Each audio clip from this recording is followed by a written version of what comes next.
Hello everyone, Dana 14th Prime here. Today I want to check out with you guys the Takara Masterpiece MP-36 Megatron. Highly anticipated, long-awaited Masterpiece figure. And I gotta say, Takara did not disappoint. They've done a really nice job with this figure. We'll give it a full review. I will say I've seen a couple reviews online. The reviews average like 40 minutes, which is crazy. We're going to try to be a little bit more efficient than that. But there is a lot to get through with this figure. Okay, let's get into it. So here we have the front of the box. So you can see Megatron, nice product shot, great pose. Got his gun mode there overlaid on the bottom section. We have this long life design down here in the right hand corner. I'm not sure what that is. I don't know if that's a company that helped Takara in some way to bring this guy to life. If someone knows, leave a comment, but that is new. Bunch of pics here on the back of the box, product shot, the full figure, some great poses, all his different accessories you can see through here. The mace, the sword, the gun, Vector Sigma key, head control, and of course his kind of head cannon, all the gimmicks he can do with that.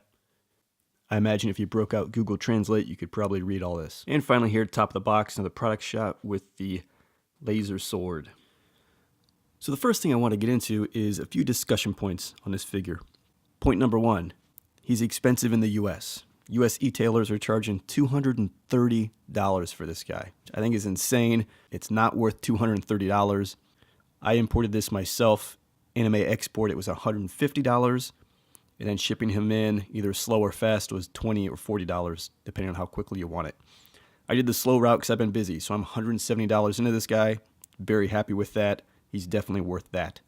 Now, as always, if you got to have the thing, you got to have the thing, and it doesn't matter. But if you have $230 and you want to make the most out of your MP collection, the third-party equivalents go for about $100 these days. Leaves you $130 in your pocket to keep it in your pocket or buy some other figures. So in that light, I think at $230, this guy is a difficult purchase given the alternatives. So that's something to think about for those where the money matters. Second point is the paint. I like what they've done very much. Beautiful gray colored figure. Good tune accuracy. It is all painted, so it's not gray plastic. Everything has been painted, which is fantastic. The downside is because Megatron always will be a pretty complex and highly engineered figure. There's a lot of panels, a lot of small moving parts. I mean, this guy's panels have panels because of what he has to do to transform into a gun. I don't think we'll ever get away from that. Some versions are worse than others. I think this version isn't too bad, especially when I think about, for example, Apollyon's legs. But to bring this full circle, all that complexity can put wear on the paint. When you're transforming the figure, panels will rub together, things will get scratched. And one of the big things with this guy has been the barrel of the gun here. The silencer accessory that will slide over the top, that has been notoriously chipping and rubbing away at the paint. So be very cautious of that. Okay, so just a couple watch outs from me there. Let's get into the review and get into the figure. We've only just begun. I'll give you the wide angle here and spin him around. You can see he looks really good, really tune accurate. You can check that out. Of course, he looks best from the front, but the side does look good. You can check out the proportions. They look really good. He's got nice die-cast feet, actually. This figure has some heft to it. The proportions of the cannon, I think, are as good as we've seen. Now, as always, on most any Transformer, the back of the figure in bot mode is the worst place. But overall, you know, you're going to have some trade-offs. This guy is so complex with what he needs to turn into. I think the back of the legs is acceptable. It's not too bad at all. Though you do get some, joint effect there seen pretty clearly, but not terrible. It's the upper back that is clearly the worst. You get quite a bit of the gun kibble up there.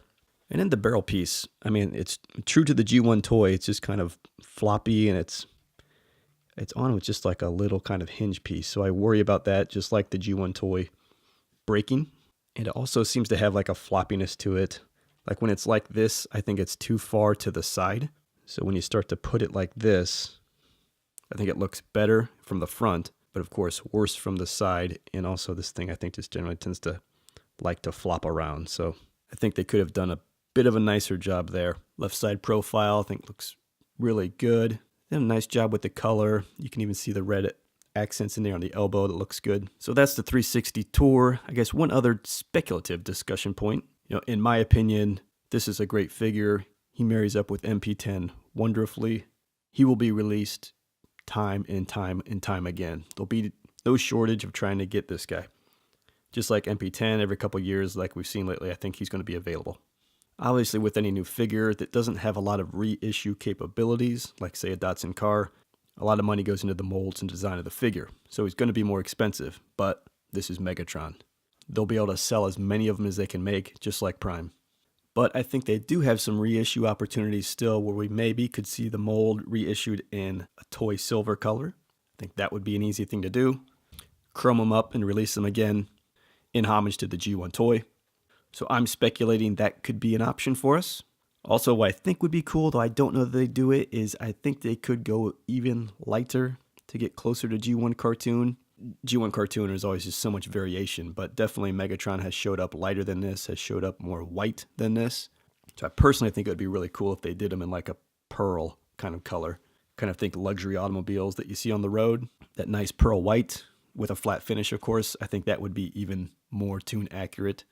But I doubt we will ever see that. Who knows? All right, so let's dive in closer and check out this guy in the details. Just look at that. Really, really nicely done. Great proportions. They went ahead and painted on the style of Decepticon logo that you see there. You might remember for Shockwave, we got stickers and had options, but they went with more of the, I guess what I'll call older kind of design, which I prefer actually. I put those stickers on Shockwave, so I'm happy with that. Love the midsection. You've got the different colored plastics in there, the red and blue. Got all the right details, you know, through the abs, through the chest. That is all there. While we're up here, let's check out his face change gimmick. Now they introduced this technology with Ironhide, and I love it because it gives a lot more flexibility to the figures. So he comes with 3 extra face plates.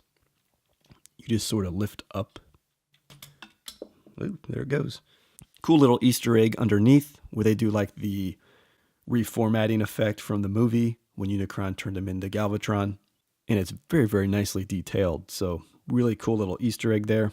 Then to put on the other faces, of course, there's just a peg on top, and you just kind of slide it back down, peg it back in. So you get this kind of upset, screaming look, or scowling maybe. You get the evil, happy look. This is probably my favorite. Laughing. Victory is his. And very cool, they also give a damaged face look from his fight with Prime in the movie. And they do the same thing for the chest, and it's the same deal. Slides up and off. And then this just slides on. You can see it's got these kind of grooved, slotted areas there to just wrap around this piece.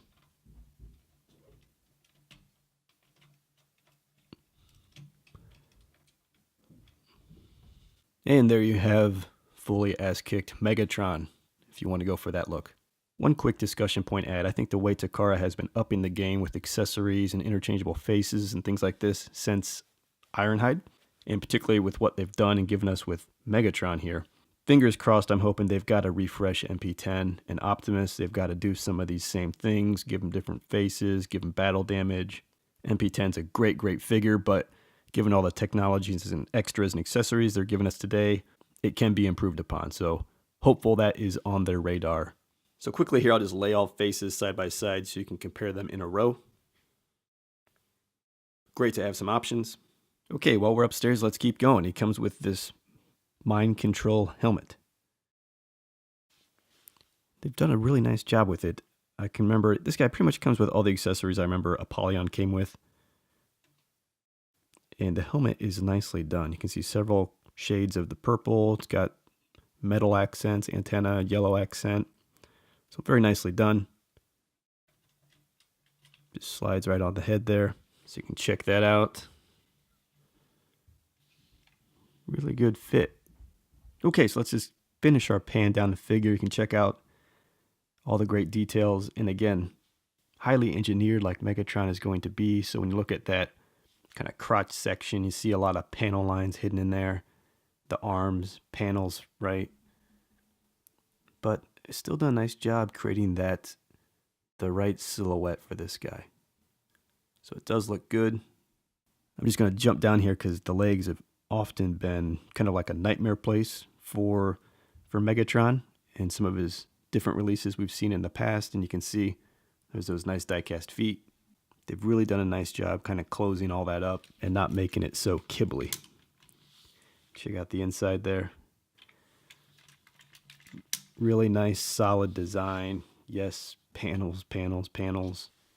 But I think that's a far better trade-off than just really complicated and kibbly bitty legs. So really happy with the overall look in bop mode, particularly from the front. One other fun little thing while we're here, comes with the key to Vector Sigma.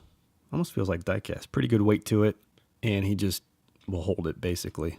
I mean, there's nothing special or magical he's going to be able to do with it. So there you go. That's probably the easiest way for him to hold it.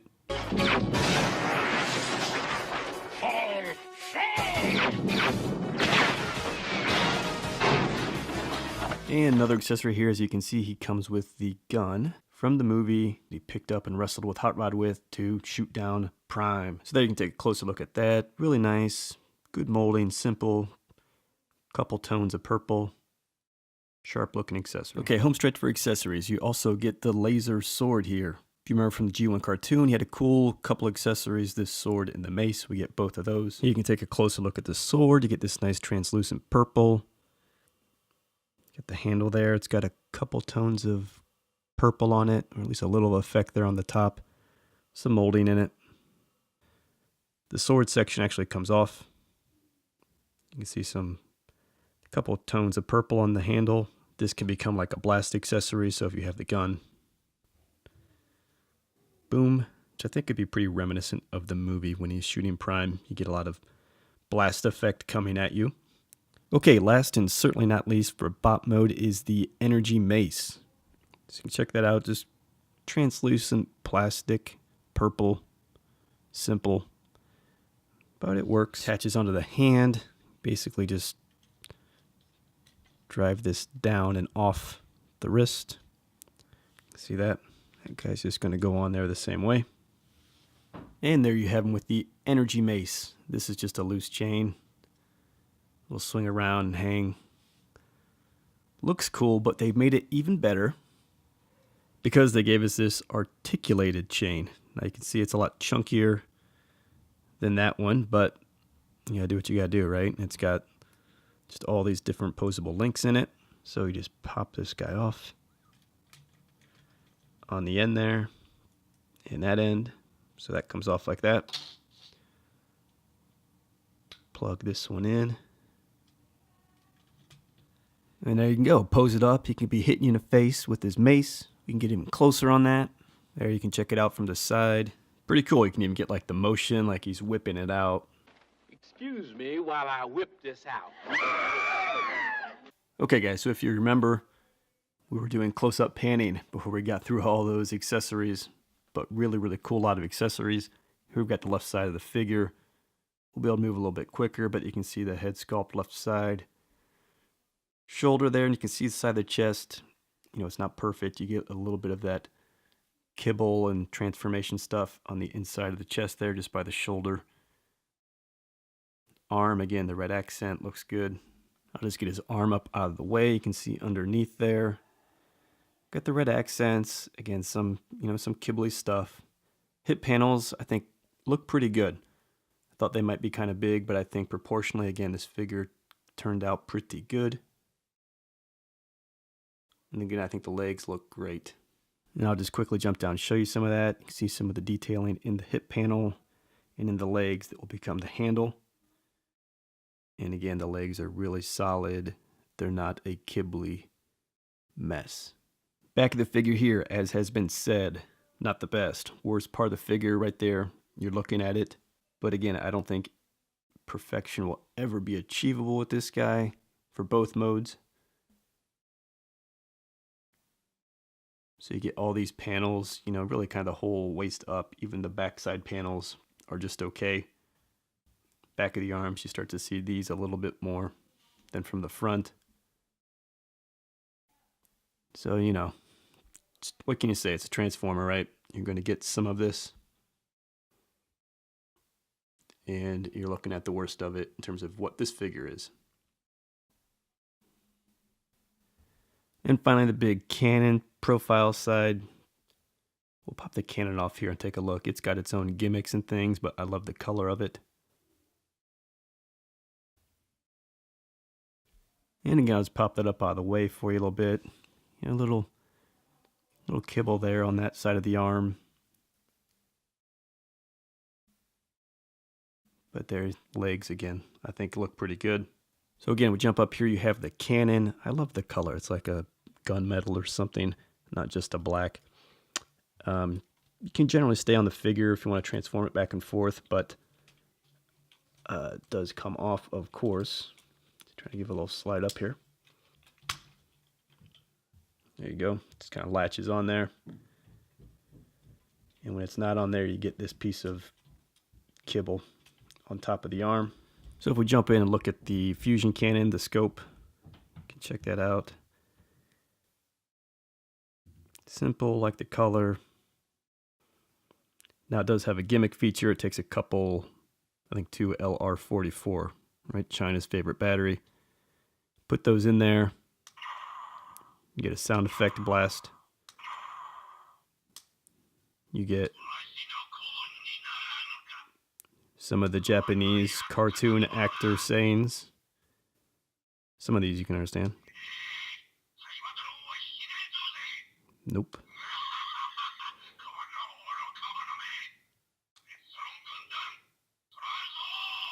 There you go. Transform. So, of course, Japanese toy. And then finally, transform and back. So that's the gimmicks with the fusion cannon. No laser or anything like that, like we saw with the Apollyon. No light. Just the sound effects. So let me give you a couple comparison pics here. Museum pose style, Prime and Megatron. So you can see the height. Megatron is a smidge taller, which I think is right. You can see he's just got like 1/8 of an inch probably at the shoulder, and that carries all the way through to the top of the head. And then here he is with Apollyon, which is my favorite third-party figure. I didn't buy the other two, Make Toys and DX9, because I saw enough reviews to think, well, I'm going to stick with Apollyon, and was also anticipating Megatron to be arriving soon. So I played that pretty well in hindsight. But look at these two. I think Takara's got the proportions way better, kind of taller, more legs. Apollyon looks chunky and bulky next to him. But there are some areas, like some of the Apollyon chest, I think looks better and is a little bit better proportioned. You get the round effect on the top nicer. I think being a little bit wider does look better. Definitely the fusion cannon scale over here is much better. It's better of all the figures. And again, Apollyon just really kibbly through the legs. Hated that. Really complex from an engineering perspective, and it sacrificed things like the joints, the shoulders in particular. So a lot of good improvement over here with Takara. Difficult to ever be perfect, but all things considered in, I do like the Takara better. That's of course saying that if money is not a consideration. Okay guys, so next I want to spend some time on the articulation of the figure. I think it is really, really a high point of the figure. So of course, you're going to have your basics, right? I mean, the head is pretty much just on a ball joint. Spin around. It looks down good. That's cool. I think one thing here that's cool as well is he kind of can lean. He kind of has this forward joint, this ab crunch. It kind of just pegs off the back there, but that is what a lot of big leader class figures need, and they don't have it. He gives us that along with waist twist. That's huge. I mean, that's a lot of big improvement there. Tall figures like this need to be able to look down on people, and he can do that. So I think that's really a big step up. And when I think about corrections that need to be done with Prime, I mean, things like that need to be worked into MP10 as well. So the arms here, nice light ratchet. Love that ratchet. We'll spin around. We'll raise up like this. He's got a bicep swivel. He's got a double jointed elbow. I mean, look at that. The hands, of course, will spin at the wrist. Actually just twist. They don't spin all the way around. They stop. And then the fingers, you have the bottom 3 together, and then the top index, kind of just like Prime. What I love about this guy is the light ratchet with the fusion cannon. He handles it really well. That was always an issue with Apollyon, for example. And then again, you can spin the gun to the side so you can use the elbow. So that's all taken into consideration very well.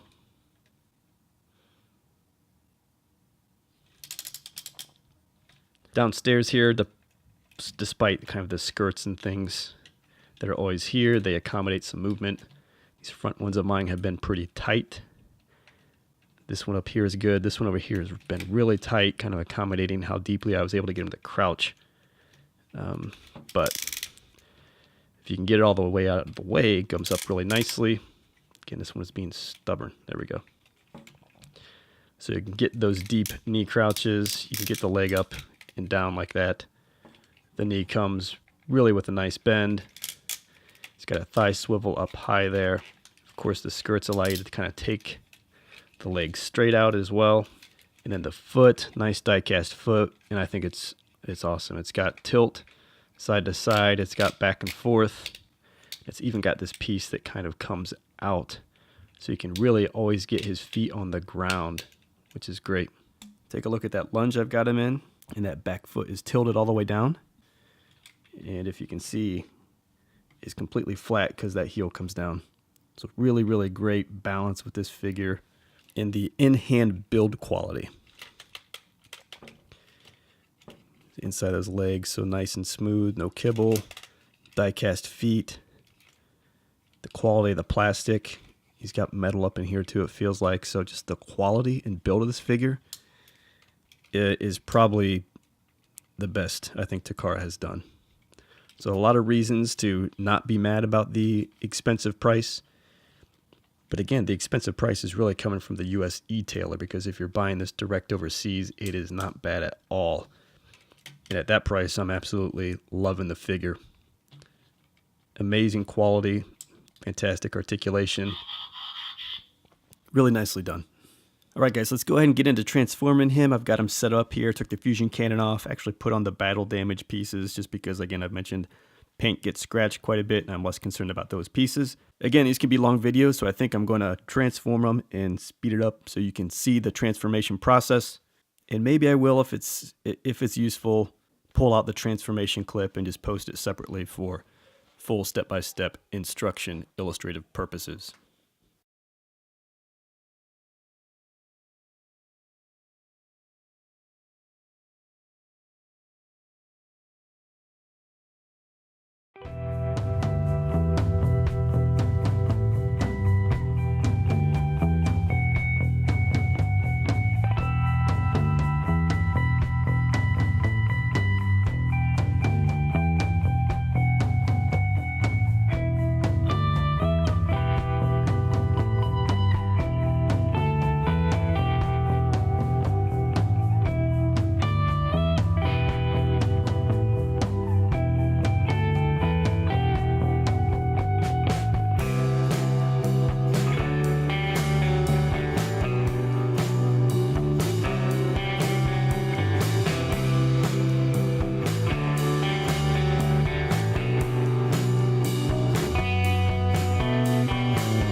that's it right there. Pretty painful 15-step transformation. Each step has like 3 to 8 steps.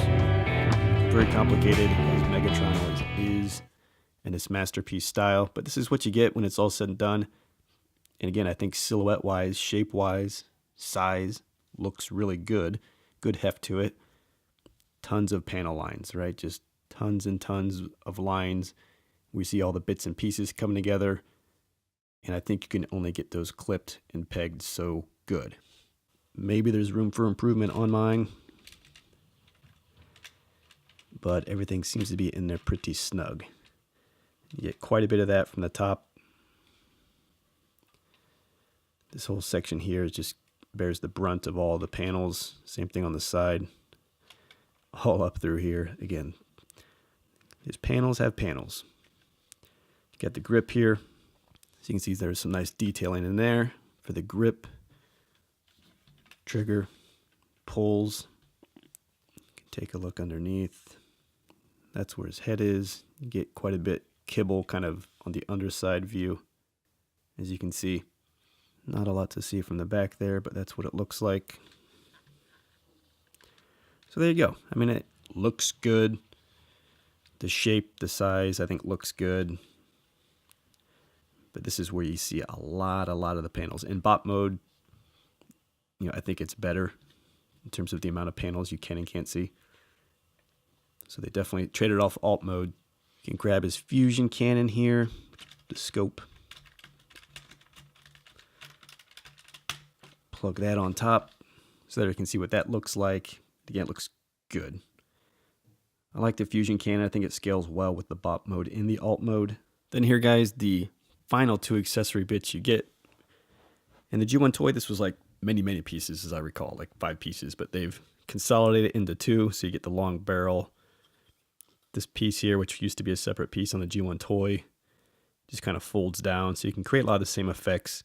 This is where I'm going to cut some corners, but this obviously can go on the gun, and I'll show you that, but then it can combine together. You know, you can do the head cannon, he can do the standing cannon, he can do all those little toy gimmicks and fun things that you recall. So it's all possible with this stand. The stand is nice. Some die cast in it. It's hefty. It looks good. Here's the butt. Got some nice texture back there. Great color. This also can be a stand for the bot mode, for like having them in the air. So really cool different tricks you can do with this. So some Easter eggs I'll leave for you if you pick this guy up. All right, so if we just get this guy fully assembled, like the G1 toy, that's just going to kind of slide on the back of the legs there. I don't know if I'll be able to get this guy all in frame. This here, obviously on the nose, this is where people have been flipping out about the paint. And also even breaking their barrels, I think. So just be careful how far you put it on. I've just got it resting on there, so maybe a little droopy. And there he is in gun mode, all decked out. Difficult to get in frame, like I said. But that's the full view, which looks really cool. Very G1 reminiscent. So very nice job. And again, the accessory pieces are great. And all kinds of other fun stuff you can do with those.